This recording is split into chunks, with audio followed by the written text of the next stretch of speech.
아니 봐봐 집에 하면 엉덩이가 좋은 거다 자 ଦେଖି보자 또 날라 서포트 그래 준 것이 자 ଦେଖି보자 지우지 뭐고 나그거 개미들 못하니 새 나이도 보지 뭐 아니 또왜 벌써는 문제 거고지 ମନ୍ଦିର ପୂଜା ସାରି ଘରକୁ ଫେରିଲା ବେଳେ ଅନ୍ୟ ମନୁଷ୍ୟ ବସସ୍ଥ ମୁଁ ରାସ୍ତା ପଛକୁ ଚାଲିଗଲି ହଠାତ୍ ଟାଉନ ବସ୍ଟା ମୋ ପଛପଟୁ ଆସି ତମେ କଣ ହେଲା କଣ ଅଛି ବସ୍ ଆରେ ଓକେ ହଁ ବାବା ମୋର କିଛି ହେଇନି 10-15 ବର୍ଷ ପୁଅଟେ ଆସି ମୋତେ ଗାଡ଼ି ସାମ୍ନାରେ ଟାଣିନେଲା ମୋତେ ବଞ୍ଚିଗଲି ମୁଁ ତମେ ମୋ ବଞ୍ଚି ଦେଇଛ ମାଇ ଗଡ୍ ସେଇ ଭଗବାନ ହେଇଛି ବୋଧେ ନୂଆ ଜୀବନ ଦେଇଛି ସେ ପିଲାକୁ ତମେ ଦେଖିବାକୁ ଚାହିଁବନି ମାନେ କିସ ପିଲା ବେସ୍ତୁଲ ମୁଁ ଡାକିଲି ଆରେ ପିଲାମାନେ ତ ବାହାରେ କାହିଁକି ଛିଡ଼ା ହେଲ ଭିତରକୁ ଆସ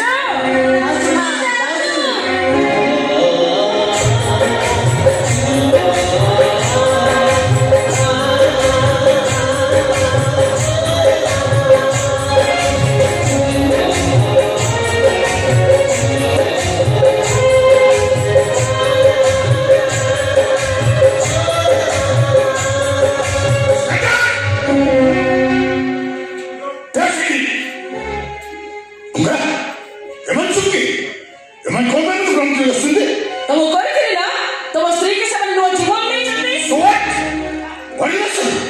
ସେମାନେ ଥିଲେ ତମକୁ ଦେଖାଇ ଏକ୍ସଟ୍ରା ବଞ୍ଚେଇ ଦେଇଛି ସେମାନେ କିଛି ପଇସା ଦେଇଥାନ୍ତ ଭଲ ହୋଟେଲକୁ ନେଇ ସବୁ କିଛି ଖାଇବାକୁ ଦେଇଥାନ୍ତ ସେମାନେ କିଛି ଆଣିବା ମାନେ କଣ ଅଛି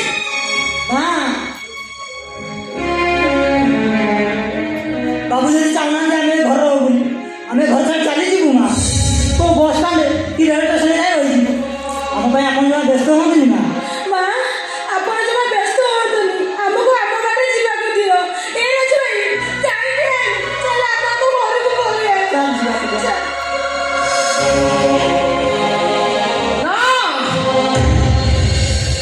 ଆଜିଠାରୁ ତମେ କୁଆଡ଼େ ଯାଇପାରିବନି ଆଜିଠାରୁ ତମେ ମାନେ ଏଇ ଘରେ ରହିବ ମୁଁ କିନ୍ତୁ ସେମାନଙ୍କୁ ଗ୍ରହଣ କରିପାରିବିନି ତମେ ହଉଛ ମୋ ସ୍ୱାମୀ ତମେ ସେମାନଙ୍କୁ ଗ୍ରହଣ କରିନପାରିଲେ ବି ସେମାନଙ୍କ ହାତ ମୁଁ କେବେ ଛାଡ଼ି ନେଇପାରିବିନି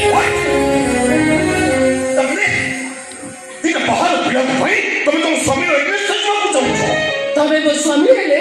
ସେମାନେ ହଉଛନ୍ତି ମୋ ପୁଅ ଆଉ ଝିଅ